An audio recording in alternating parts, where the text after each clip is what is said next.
Fala pessoal ligado no Arquibancada Tricolor, eu sou o Gabriel Furman e como você já sabe, todo sábado eu tô aqui no Arquibancada para trazer um resumão de tudo o que aconteceu em Cotia. Então vem comigo que esse é mais um Boletim da Base. Como de costume, a gente começa pela categoria mais velha. Vamos falar primeiro do Sub-20, que venceu o Capivariano no Paulistão da categoria por 3-1 de virada. Teve gol do Paulinho, que foi relacionado para o time principal inclusive, e 2 gols do Matheus Menezes. E a gente tem que falar um pouquinho do Matheus Menezes, porque ele chegou nessa temporada no São Paulo, vindo do São José do Rio Grande do Sul, é de 2007, ou seja, primeiro ano de Sub-20 e está indo muito bem. Já foi bem na Dallas Cup, continua no mesmo ritmo pelo Brasileirão e pelo Paulistão da categoria. Ele não é um atacante extremamente técnico, não tem a velocidade e o drible como características principais, mas é grande, tem ótimo posicionamento e encontra soluções muito inteligentes para todas as jogadas. Muda de direção rapidamente, protege bem a bola, encontra boas finalizações.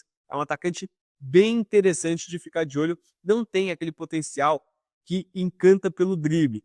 Mantenho essa postura para vocês. Digo isso para vocês para que vocês não criem expectativas que não são reais sobre o atleta. Mas ele tem inteligência na área, ele tem porte físico, ele se posiciona muito bem e ele é inteligente, ele reage rapidamente na jogada, é um atacante bem interessante. Agora, no Brasileirão da categoria, o São Paulo empatou em 1-1 com o Internacional com gol do Igor Felisberto, marcando mais uma vez o lateral direito do São Paulo, que é lateral da geração 2007 e está de contrato renovado com o Tricolor. Agora a gente fala do Sub-17. O Sub-17 venceu o Audax por 1-0 no Paulistão, gol marcado pelo Pedro Falvella.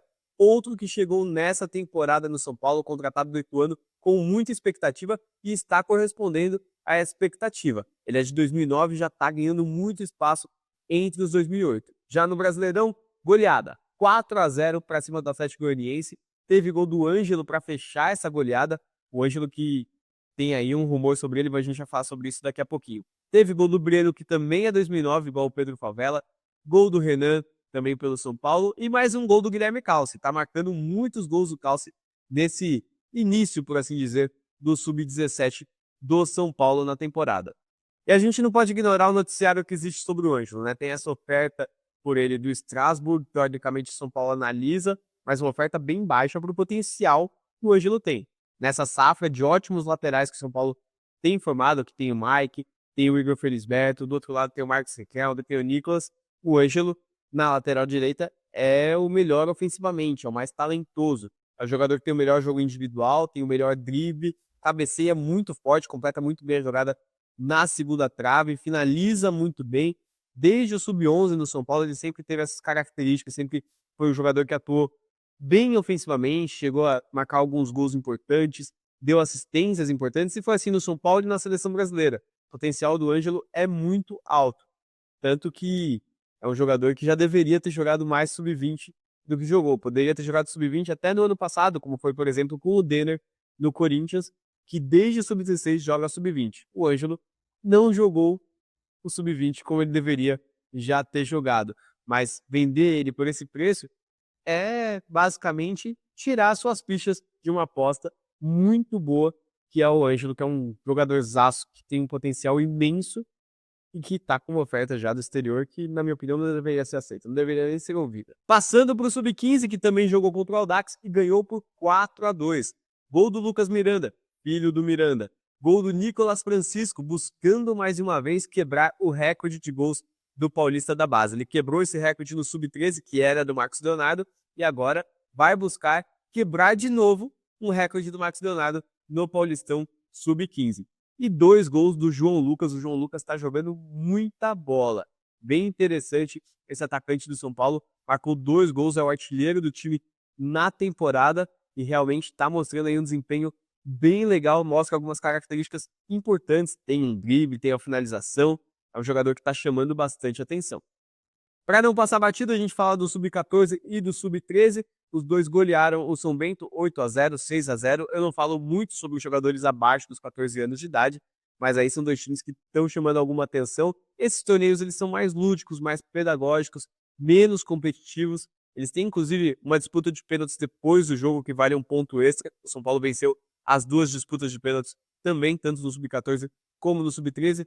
É importante vencer nesse torneio? É, mas a maneira como a gente lida com os jogadores, quando eles têm essa idade, ela é um pouquinho diferente. Ela é menos em busca da competição e muito mais em busca da parte lúdica, da parte pedagógica do jogo. E agora, para mim, a notícia mais importante desse boletim, porque fala da base, mas tem efeito também na Barra Funda. O São Paulo anunciou oficialmente que o TecFut irá para a Barra Funda. Ou seja, a experiência que deu muito certo no Sub-20 em 2024 e foi ampliada para o restante das categorias de base do São Paulo, também vai ser aplicada na Barra Funda. E isso é fenomenal. Eu já falei várias vezes, o TecFut fez muita diferença para o Sub-20 em 2024 e vai fazer a diferença na vida de vários atletas em outras categorias.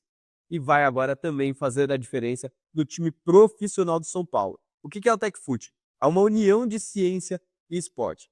Além dos exames que são feitos, que são exames mais aprofundados em relação ao desgaste dos atletas, ao potencial deles, à genética deles, há também um acompanhamento nutricional muito diferenciado. É por isso que eu digo que não são só os equipamentos, não são só os exames. Principalmente o TecFut é formado pelas pessoas. São elas quem fazem a diferença. Porque são pessoas que têm um propósito, que têm uma visão do esporte muito importante. Você pode ter os mesmos equipamentos em outros clubes, fazer os mesmos exames, ter até os mesmos dados, mas a leitura que você vai ter sobre isso, a ciência que você vai aplicar nisso, o que você vai fazer com esses dados, isso aí depende das pessoas. E o São Paulo tem as pessoas certas do TecFut. Danilo Prado, Eduardo Howen, muitas pessoas importantes que estão fazendo um trabalho sensacional, que fez a diferença na Copinha, fez a diferença na Copa do Brasil Sub-20, fez a diferença para chegar na final do Paulistão Sub-20, vai fazer a diferença na vida de muitos atletas e vai, com certeza, fazer a diferença na Barra Funda. Mas, para isso acontecer, não basta levar o TecFut para a Barra Funda. É preciso que as pessoas que estão no campo, que as pessoas que estão no gramado, ouçam, entendam e apliquem o que é dito pelo TecFut, as recomendações que são feitas pelo TecFut. Se isso for feito, então tem muita chance de ter sucesso. E eu acho ainda que o TecFut é mais importante para a base do que para o profissional. No profissional, ele vai ajudar muito o São Paulo a atingir o auge físico dos seus atletas. Mas na base, ele vai fazer mais do que isso. Ele vai mudar o auge físico dos atletas.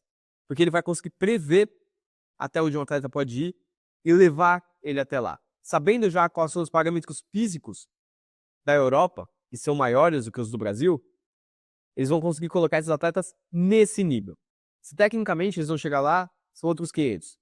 Mas fisicamente, os meninos que com 14, 13, 12, 15, 16 anos tiverem o trabalho do TecFut, lá na frente vão agradecer demais isso, porque isso vai ter mudado o ápice deles. E agora, na Barra Funda, isso vai mudar o ritmo de jogo do São Paulo, com toda certeza. Depois de uns 3 meses, a gente vai poder ver mais resultados sobre isso. E esse foi mais um Boletim da Base aqui no Arquibancada Tricolor. Sábado que vem eu tô de volta com mais de tudo o que acontece em Cotia.